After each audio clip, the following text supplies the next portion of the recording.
আমরা বলেছি নেককার বান্দাবান্দির মৃত্যু এবং বদকার বান্দাবান্দির মৃত্যু।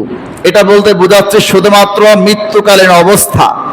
একটা মানুষ যখন ইন্তেকাল করে, মৃত্যুবরণ করে, তার মৃত্যুর সময়ের কি অবস্থাটা হয়। কেন আমরা অনেকে অনেক ক্ষেত্রে অনেক মানুষের ইন্তেকাল দেখে, তার মরণ অবস্থা দেখে বলতে পারি মানুষটা ভালো ছিল।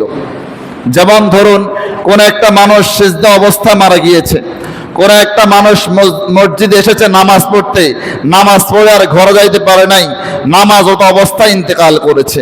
আমরা ধরেই রে মানুষটার মৃত্যুকালীন অবস্থাটা ভালো ছিল। কোন একটা মানুষ হজ করতে গিয়েছে, ওমরা করতে গিয়েছে, হজ করতে গিয়ে সে হজের কোনো একটা কার্যক্রম করতে গিয়ে ইন্তেকাল করেছে। আমরা ধরেই নে তার মরণটা ভালো ছিল, তার মৃত্যুটা ভালো ছিল। এটা নেককার বান্দাবান্দির মৃত্যুর কিছু নমুনা, কিছু লক্ষণ। প্রিয় হাজিরিন, এমনি করে আরো অনেক কাইফিয়ত রয়েছে যেগুলো দেখলে বোঝা যায় একটা বান্দার মৃত্যুর অবস্থা দেখেই বলতে পারি তার মৃত্যুর কি অবস্থা। এটা কি তার নেককার হওয়ার সে যে মানুষটা নেককার, এটা কি তার নেককার হওয়ার প্রমাণ বহন করে, নাকি সে যে বদকার, সে যে গুনাহগার ছিল, সে যে বদকার ছিল তার প্রমাণ বহন করে। প্রিয় হাজিরিন, প্রথমত মৃত্যু হচ্ছে এমন একটা বিষয় যখন বান্দার বডি, বান্দার দেহ থেকে তার রূহ চলে যায়। অর্থাৎ যখন বান্দার দেহের সঙ্গে তার রূহের কোনো সম্পৃক্ততা থাকে না, এটাকেই বলা হয় মৃত্যু।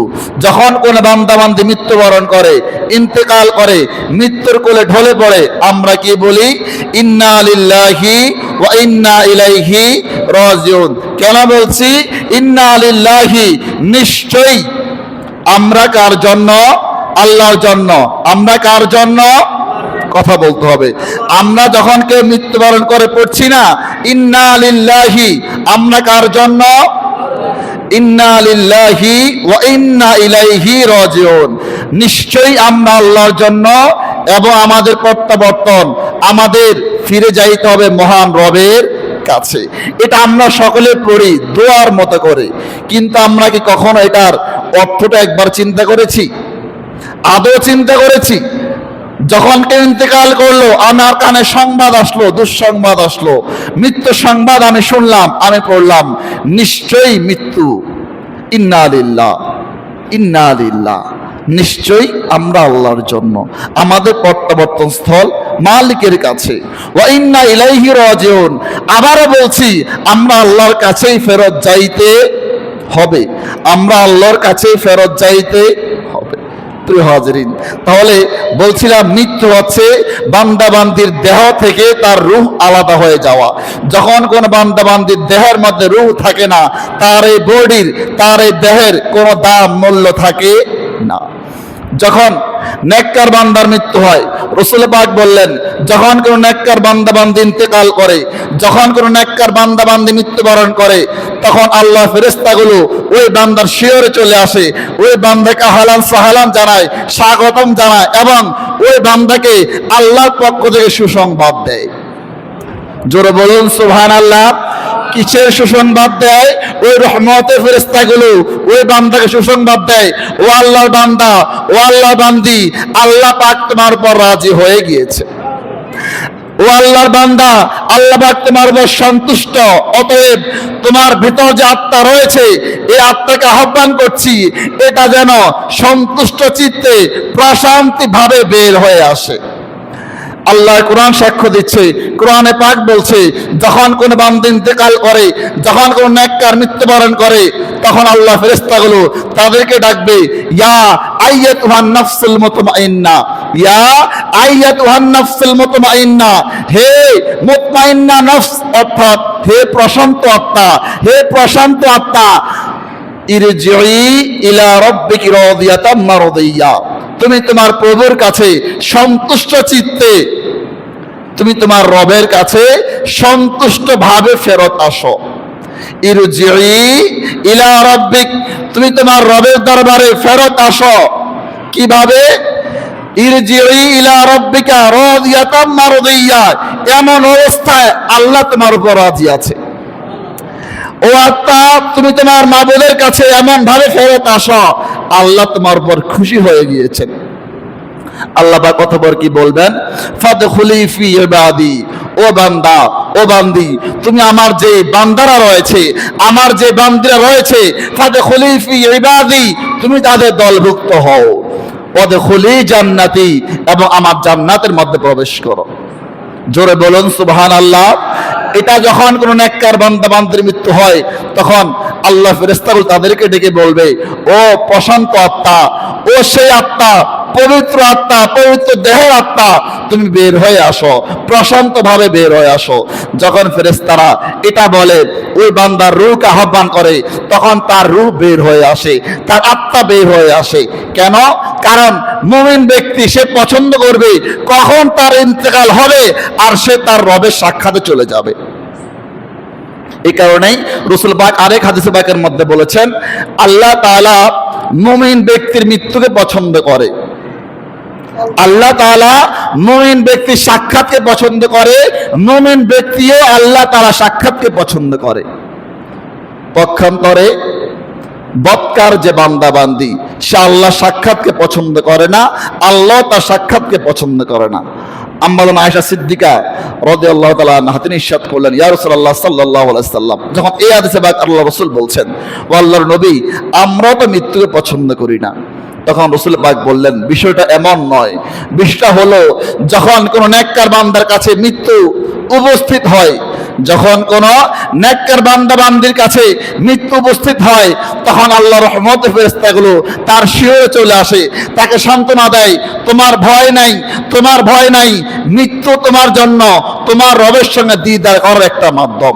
যখন মৃত্যু নেককার বান্দার শিহরে আসে, আল্লাহ ফেরেশতাগুলো তখন তার কাছে চলে আসে, তারপর আল্লাহর রহমত নাজিল হয় এবং তারা বলতে থাকে, হে প্রশান্ত আত্মা, তুমি বের হয়ে আসো, আল্লাহ তোমার উপর রাজি হয়ে আছে, আল্লাহ তোমার উপর খুশি হয়ে আছে, আমরা এসেছি তোমাকে বরণ করে নেওয়ার জন্য। এই কথা বলতে বলতে ততক্ষণ পর্যন্ত বলতে থাকে যতক্ষণ না ওই নেককার বান্দা আত্মা বের হয়ে আসে তার রূহ থেকে। রাসূল পাক বললেন, অতঃপর যখন তার রূহ কবজ করা হয়, যেটাকে আমরা জান কবজ করা বলি, যখন মুমিন ব্যক্তির, নেককার ব্যক্তির রূহ তার শরীর থেকে বের হয়ে আসে, তখন ফেরেশতারা একটা পবিত্র কাপড় দিয়ে তার রূহটা ঢেকে নেন এবং তার এই রূহ নিয়ে তারা আসমানের দিকে রওনা করেন। আসমানের দিকে যখন রওনা করা শুরু করেন, যাইতে যাইতে প্রথম আসমান পর্যন্ত যান। প্রথম আসমানে গেলে এবার আসমানে যিনি ফেরেশতা আছেন, দায়িত্বশীল আছেন, জিজ্ঞেস করেন, এটা কার আত্মা, কাকে এনেছো? তখন বলা হয়, অমুক ব্যক্তির সন্তান, অমুক ব্যক্তি। তখন আসমান থেকে আবার জবাব দেওয়া হয়, হে প্রশান্ত আত্মা, হে পবিত্র দেহের পবিত্র আত্মা, তোমাকে স্বাগতম। অতঃপর আল্লাহ তাআলা যেখানে আদেশ করেন সেখানেই ওই ব্যক্তির, ওই বান্দার আত্মাকে প্রেরণ করে দেওয়া হয়। পক্ষান্তরে আল্লাহ নবী আরেকবার ইরশাদ করলেন, আল্লাহ তাআলা তার সাক্ষাৎ পছন্দ করেন না যে আল্লাহর সাক্ষাৎ পছন্দ করে না। প্রশ্ন হচ্ছে, আল্লাহর সঙ্গে সাক্ষাৎ পছন্দ করবে নাকি? আল্লাহ পাকের দিদারে ইলাহি পছন্দ করবে নাকি? তখন রাসূল পাক ইরশাদ করলেন, বৎকার যে বান্দা, গুনাহগার যে বান্দা, কাফের মুশরিক মুনাফিক যে বান্দা, সেই বান্দার কাছে তখন মৃত্যু উপস্থিত হয়, তখন তাকে আল্লাহ তার কাছে আযাবের ফেরেশতাগুলোকে পাঠিয়ে দেয়। এবার তাকে আযাবের সংবাদ দেওয়া হয়, তাকে জানিয়ে দেওয়া হয়, তোমার কাছে মৃত্যু এসেছে, কিছুক্ষণের মধ্যেই তোমার উপর আযাব গজব শুরু হয়ে যাবে। যখন ওই বান্দাকে আযাবের সংবাদ দেওয়া হয়, তখন সে ইন্তেকাল করতে চায় না, মৃত্যুবরণ করতে চায় না, তখন সে নিজ থেকে বলে, আমার কাছে মৃত্যু থেকে দুনিয়াতে বেঁচে থাকাটাই উত্তম, কারণ মৃত্যুবরণ করলে আমাকে জাহান্নামের আগুনে জ্বলতে, মৃত্যুবরণ করলে আমাকে জাহান্নামের ফেরেশতাগুলো, আযাবের ফেরেশতাগুলো এসে আমাকে জড়িয়ে ধরবে, আমাকে একবার জাপড়ে ধরবে, যে আযাব আমার কিয়ামত পর্যন্ত চলতেই থাকবে। রাসূল পাক বললেন, যখন তাকে এই সংবাদ দেওয়া হয় যে তোমার কাছে এখন মৃত্যু উপস্থিত, তোমাকে এখন মৃত্যুবরণ করতে হবে, তখন ওই বান্দা মৃত্যু পছন্দ করে না, সে আল্লাহর সঙ্গে সাক্ষাৎ পছন্দ করে না। করবে কিভাবে? আল্লাহর দরবারে যে সে কিছু দেখাবে, তার এমন কোন আমল আছে? তার আমল নাম এমন কিছু সে জমা করেছে? করে নাই। এই কারণে সে তার মৃত্যুটা পছন্দ করে না, অপছন্দ করে। তখন আল্লাহ রাসূল বললেন, যখন তাকে সংবাদ দেওয়া হয়, হে গুনাহগার আত্মা, হে পাপী আত্মা, হে পাপিষ্ঠ আত্মা, এখন তোমার কাছে মালাকাল মাউত উপস্থিত রয়েছে, তোমাকে ইন্তেকাল করতে হবে, তুমি তোমার শরীর থেকে বের হয়ে আসতে হবে। যখন সে তার মৃত্যুর কথা শুনে তখন সে বের হয়ে আসতে চায় না, তখন এই রূহটা ওই বৎকার ব্যক্তির পুরো শরীরের মধ্যে ছড়িয়ে যায়। যখন রূহটা তার পুরো বডির মধ্যে, শরীরের মধ্যে ছড়িয়ে যায়, এবার ফেরেশতাগুলো অনেক কষ্ট করে তার পুরো বডি থেকে, শরীর থেকে তার রূহকে টেনে হিঁচড়ে বের করে। এই জন্য দেখবেন অনেক মানুষের মৃত্যুর অবস্থা খুব খারাপ হয়। যখন কেউ, আমরা বলি সাকরাতুল মাউত, শেষ অবস্থায় থাকে, মুমূর্ষু অবস্থায় থাকে, তার মৃত্যু যখন এমন হয়, কেন? সে বৎকার, সে গুনাহগার, নামাজ পড়ে নাই, রোজা রাখে নাই, হজ পালন করে নাই, যাকাত দেয় নাই, মাকে খাওয়ায় নাই, বাবাকে খাওয়ায় নাই, মানুষের সঙ্গে ভালো ব্যবহার করে নাই, ভাইয়ের হক দেয় নাই, বোনের হক দেয় নাই, মানুষের সঙ্গে ভালো আচরণ দেখায় নাই। এই অবস্থা যখন সে নিজে করেছে, এবার তার জানা আছে না তার কর্মফল, সে তো অবশ্যই জানে, সে অবশ্যই জানে। যখন সে এগুলো স্মরণ করে, সে চিন্তা করে, হায় মৃত্যু আমার কাছে এসেছে, আমি বের হব না, আমি যাব না। কিন্তু মালাকাল মাউত হচ্ছে সেই ফেরেশতা, যখন যার নিকট যায় তার রূহ কবজ করেই ছাড়ে, তার রূহ নিয়ে যায়। আল্লাহর কোরআন বলেছে না, যখন মৃত্যু কারো দরবারে উপস্থিত হয়ে যায়, কারো শিওর চলে আসে, এক মুহূর্ত আগে নয়, এক মুহূর্ত পরে নয়, নির্ধারিত সময়ে আল্লাহ তার মৃত্যু দিয়ে দেয়। এই কারণে যখন ওই ফেরেশতাগুলো ওই বান্দার কাছে যায়, ওই বান্দির কাছে যায়, তার নফস, তার আত্মা বের হতে চায় না, তার রূহ তার শরীর থেকে বের হয়ে আসতে চায় না, তার পুরো শরীরের মধ্যে ছড়িয়ে যায়। অতঃপর আল্লাহর আযাবের ফেরেশতাগুলো, আল্লাহর গজবের ফেরেশতাগুলো তার পুরো শরীর থেকে তার রূহটা টেনে হিঁচড়ে বের করে। তার অনেক কষ্ট হয়, তার অনেক কষ্ট হয়। এবার তার রূহটাকে বের করে, এই রূহটাকে একটা কাপড়ের মধ্যে আবার ঢাকা হয় আগের মতো, তার রূহটা ঢেকে আবার এই ফেরেশতাগুলো তার রূহটা নিয়ে আসমানের দিকে রওনা দেওয়া শুরু করে। কিন্তু ওই ব্যক্তির রূহ থেকে দুর্গন্ধ বের হয়ে যায়, গন্ধ বের হয়ে যায়। যখন আসমানের দিকে রওনা দেওয়া শুরু করে, যখন আসমানের নিকট পৌঁছে, তখন আসমানের দরজার কাছাকাছি হলে, নিকটে পড়তে হলে, এবার ফেরেশতারা জিজ্ঞেস করেন, কার রূহ নিয়ে এসেছো, কার আত্মা নিয়ে এসেছো? তখন তারা বলে, অমুকের ব্যক্তি অমুক। তখন তার জন্য আসমানের দরজা আর খোলা হয় না। অতঃপর আল্লাহ তাআলা যেখানে আদেশ করেন তার রূহটা সেখানে পাঠিয়ে দেওয়া হয়। মজার একটা বিষয় হচ্ছে, যখন আসমানে ফেরেশতাগুলো ওই বৎকার আত্মাকে সম্বোধন করে, এটা কার আত্মা নিয়ে এসেছো, এটা কার রূহ নিয়ে এসেছো, তখন যে ফেরেশতাগুলো তার রূহ কবজ করেছে মালাকাল মাউতের সঙ্গী হয়ে, যখন তারা বলে উমুকের সন্তান অমুক, তার রূহ নিয়ে এসেছি, তার আত্মা নিয়ে এসেছি, তখন ভেতর থেকে, আসমানের উপর থেকে জবাব দেওয়া হয়, তাকে দুনিয়াতে যেই নামে ডাকা হইতো। যেমন অনেকে আমাদের সমাজ আছে না, অনেক ভালো মানুষ, দাঁড়িওয়ালা, টুপিওয়ালা, সুদ খায়, আর কথা বলবেন না, আছে না কিছু ভদ্রলোক। আমি আবার এদেরকে অভদ্র বলতে রাজি না, ভদ্র মানুষই তো, ভদ্র মানুষের মতো চলাফেরা, আমাদের সঙ্গে তো উঠা বসা হয়। তো এমন কিছু ভদ্র মানুষ আসেন, আছে তো। ধরেন সুদখোর, এখন যখন সে কারোর নিকট থেকে চলে যায় সামনে এগিয়ে, মানুষ তার কি বলে? ওই যে সুদখোর যায়, বলে না? যখন কেউ ইল্লা মাশাআল্লাহ মোটামুটি কোনো চাকরি বাকরি করে ঘুষ খায়, তার নিকট কোনো কাজের জন্য গেছে, কিন্তু যখন তার কাছ থেকে ফেরত আসে, কি বলে?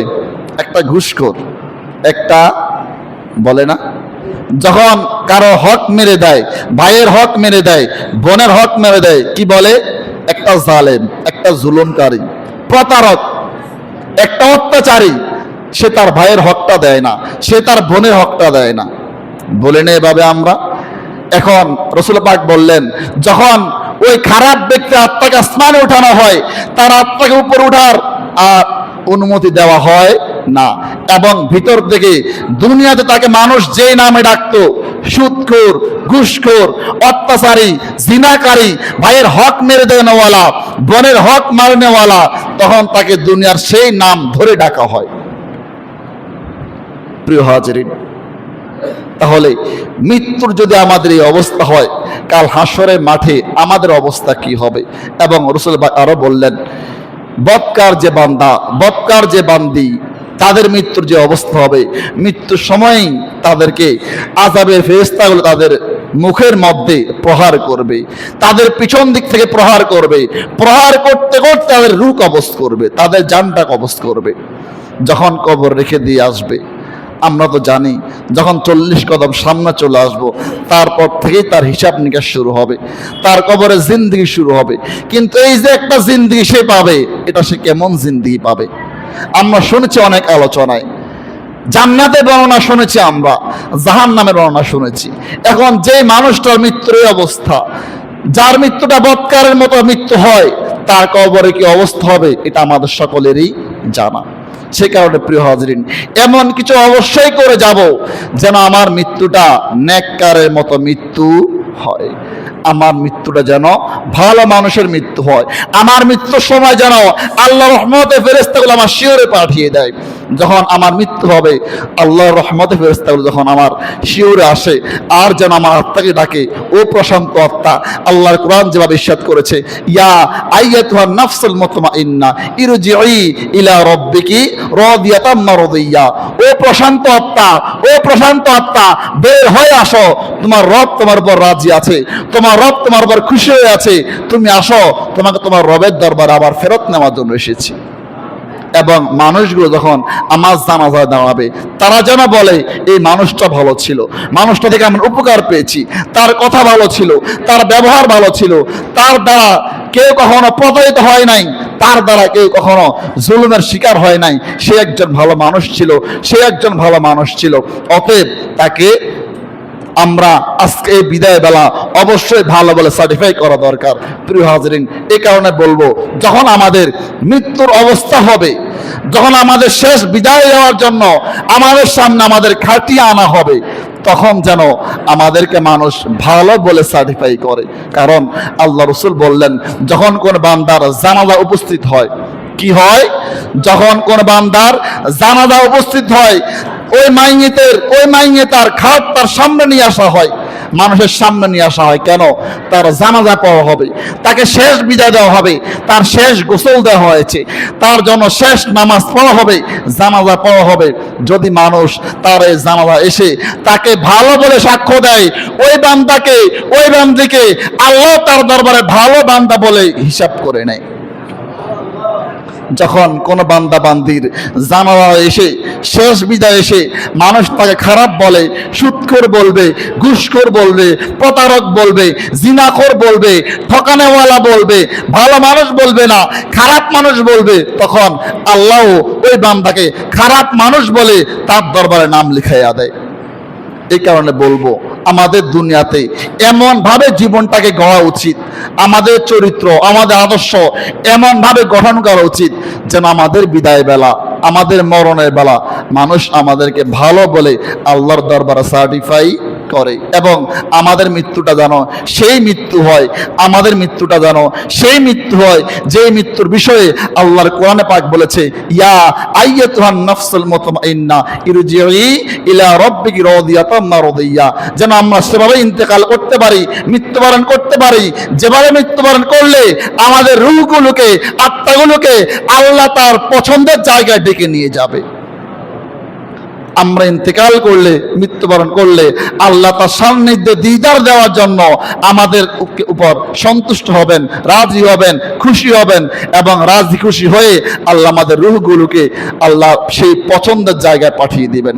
আল্লাহ পাক আমাদের দুনিয়ার জীবনকে এমনভাবে গঠন করার তৌফিক এনায়েত করুক, যেভাবে গঠন করলে আমাদের মরণটা নেককারদের মরণের মতো হবে, আমাদের মৃত্যুটা নেককার বান্দা বান্দির মৃত্যুর মতো হবে।